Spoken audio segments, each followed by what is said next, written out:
Hey everyone, and welcome to another episode of Brett's Brain. Today, we're going to talk about how you price your product as an early stage startup.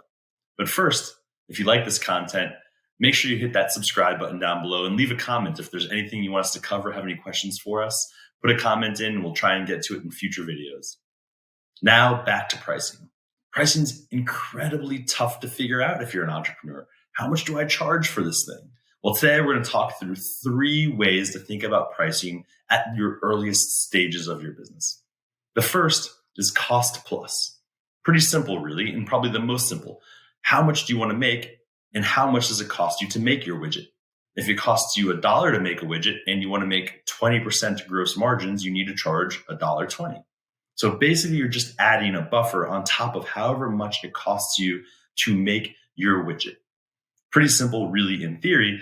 It actually can be really difficult to calculate how much it costs you to make something. How much does it cost you to service it? So be really careful on your costs, because sometimes startups can get in trouble when they do cost plus, by not understanding the total cost of the thing that they're doing or deploying. And they end up losing money on every sale that they have. So be careful on cost plus. The second is competitive-based pricing. Pretty simple, right? You go out, you look what your biggest competitors are charging, and you decide how much to charge for your price based on that.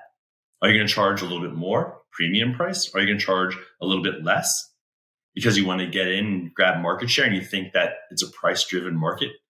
Be careful about being a low-cost leader. It tends not to be a sustainable strategy. There are some companies that can pull it off, but as a startup, it's often the strategy to go in early with a lower price to start getting market share and then figuring out how much you can actually charge in the future.